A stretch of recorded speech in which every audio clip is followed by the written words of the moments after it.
Et quand la tristesse arrive, je sais tu es là, toujours près de moi. Bon vendredi, j'espère que vous allez bien, que la semaine a été bonne et qu'on se prépare à vivre une très très belle journée. Alors comme on le fait tous les vendredis, on rejoint quelqu'un qu'on apprécie beaucoup, Pierre-Luc.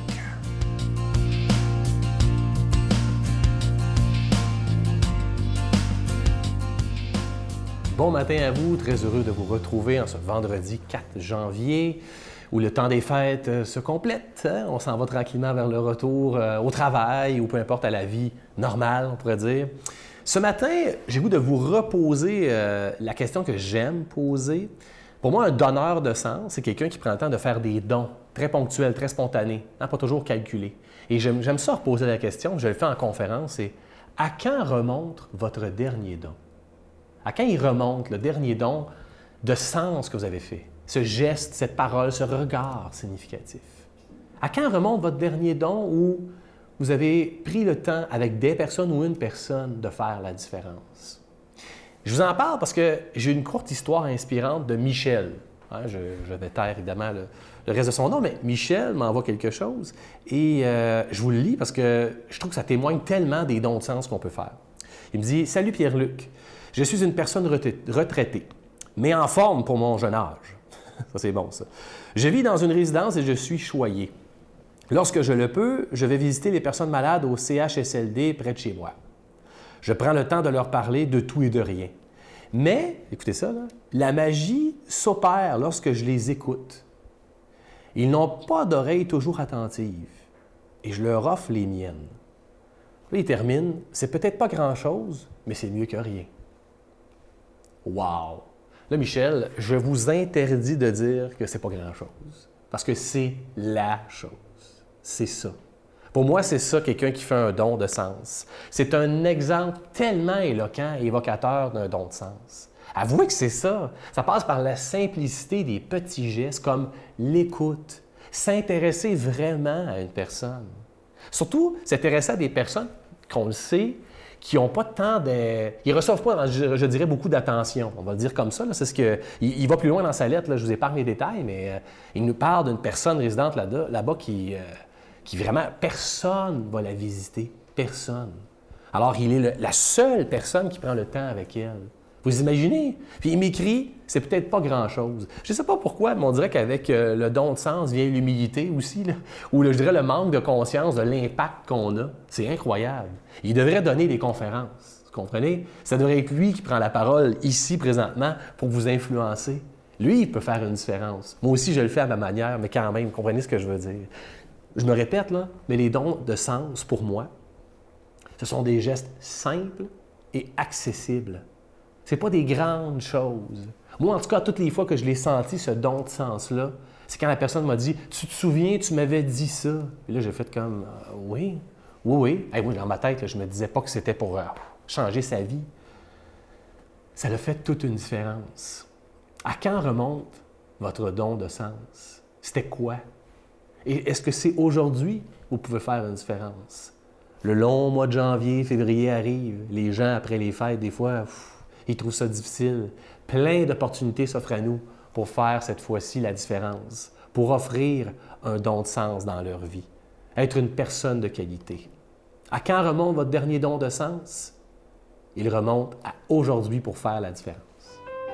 Notre Père qui es aux cieux, que ton nom soit sanctifié, que ton règne vienne, que ta volonté soit faite sur la terre comme au ciel. Donne-nous aujourd'hui notre pain de ce jour. Pardonne-nous nos offenses, comme nous pardonnons à ceux qui nous ont offensés.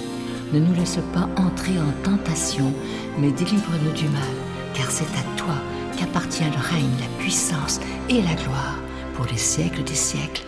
Amen. La victoire de l'amour présente Marie, mon secret, icône de la beauté divine. Avec le Père Michel Marie plongé dans cette véritable retraite spirituelle de plus de 6 heures sur Marie, Mère de Dieu. Et apprenez comment il peut naturellement nous guider vers son Fils. À partir de 49,99, obtenez-le en ligne sur lavictoiredelamour.org en format DVD au 514-523-4433 ou le 1-888-811-92-91. Laissez enfin Marie vous combler de sa grâce.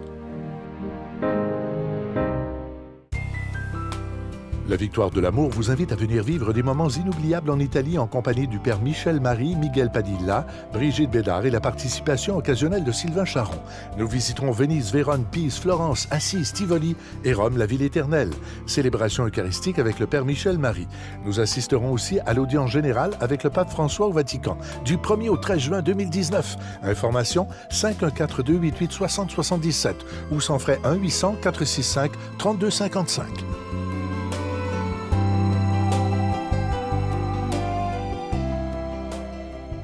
Je suis tellement content de vous présenter ce magnifique cadeau du mois de janvier. Je trouve que ça commence bien l'année 2019.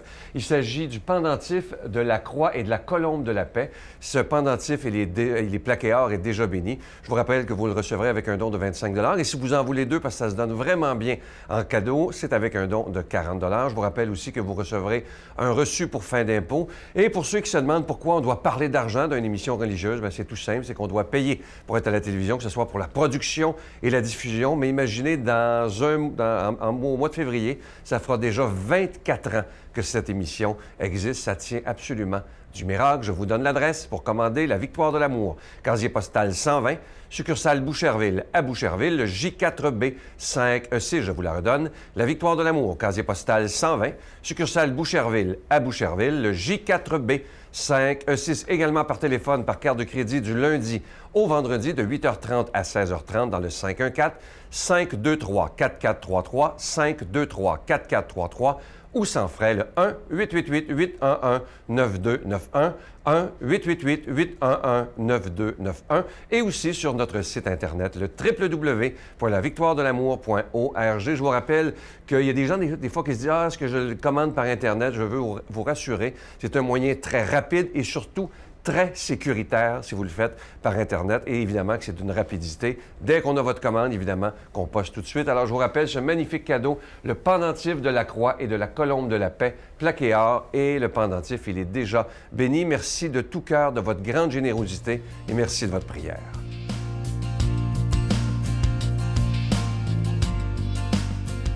Mon Dieu, donnez-moi la sérénité d'accepter les choses que je ne peux changer, le courage de changer les choses que je peux et la sagesse d'en connaître la différence. Amen. Aujourd'hui, la parole de Dieu est proclamée par notre ami, l'abbé Stéphane Roy.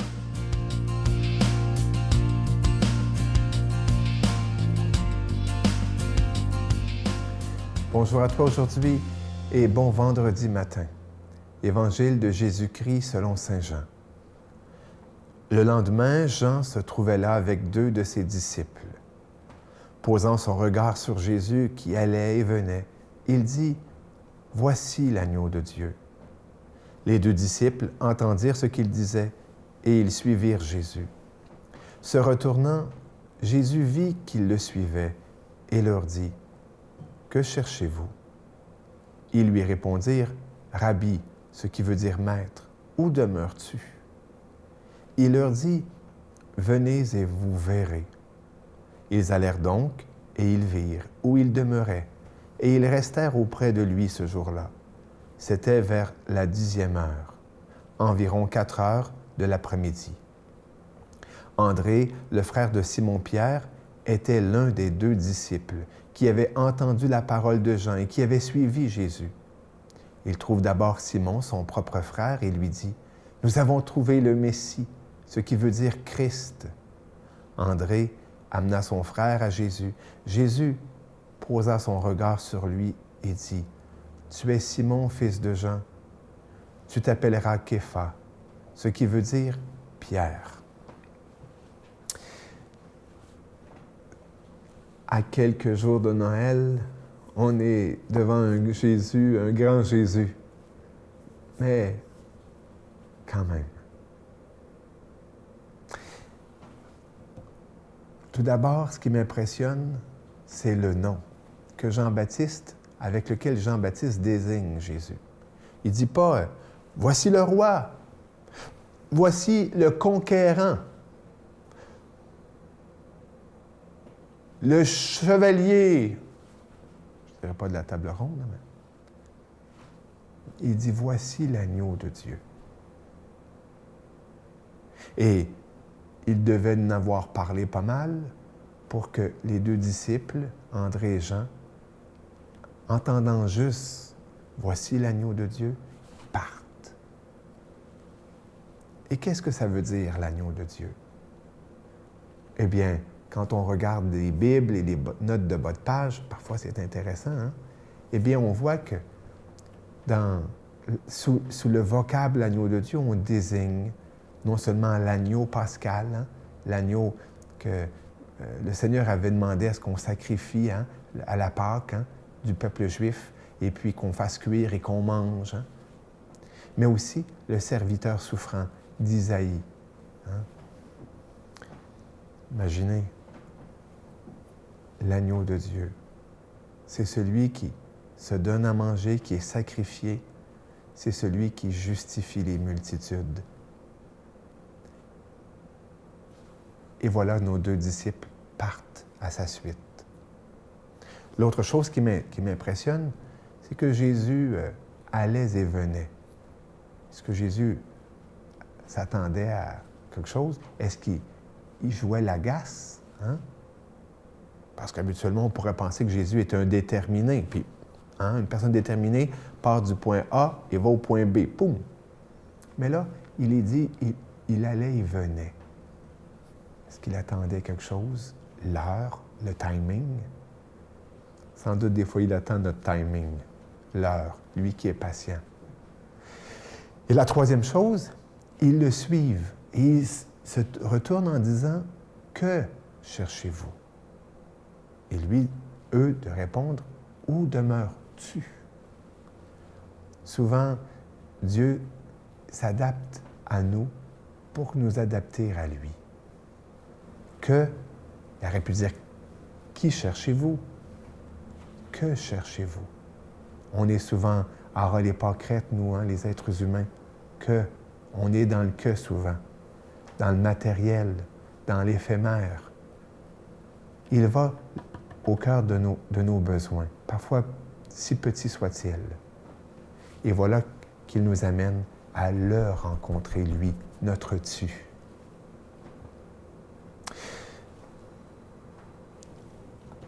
Le dernier mot, c'est Pierre.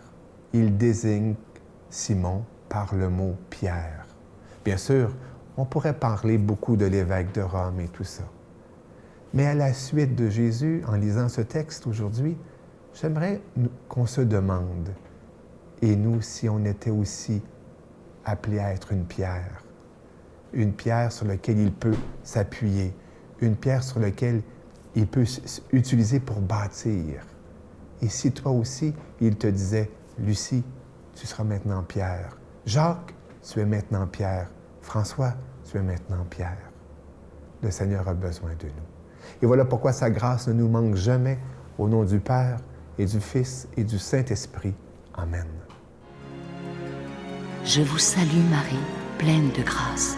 Le Seigneur est avec vous. Vous êtes bénie entre toutes les femmes, et Jésus, le fruit de vos entrailles, est béni. Sainte Marie, Mère de Dieu, priez pour nous pauvres pécheurs, maintenant et à l'heure de notre mort. Amen. Je vous invite à ne pas manquer ce dimanche. Je reçois avec beaucoup de joie l'abbé Donald Thompson et Pierre-Luc Bordelot. Ils vont venir nous présenter cette nouvelle retraite absolument extraordinaire. Vous avez vu sûrement celle de l'année dernière, Jésus, vrai homme, vrai Dieu. Et cette année, c'est la suite, une retraite d'environ 4 heures. Ils ont travaillé fort, c'est incroyable. Mais c'est bon, comme d'habitude, Donald est capable de donner un contenu extraordinaire. Et Pierre-Luc aussi. Ne manquez pas ça. Bye bye. Nous autres, on n'est pas des gens qui avons connu, on est des générations du 21e siècle de l'ère chrétienne. On n'a jamais connu l'homme historique Jésus. Donc, on est confronté comme Thomas quand Jésus dit « Heureux ceux et celles qui croient sans avoir vu ». Alors, c'est cette expérience-là, comment on fait ça?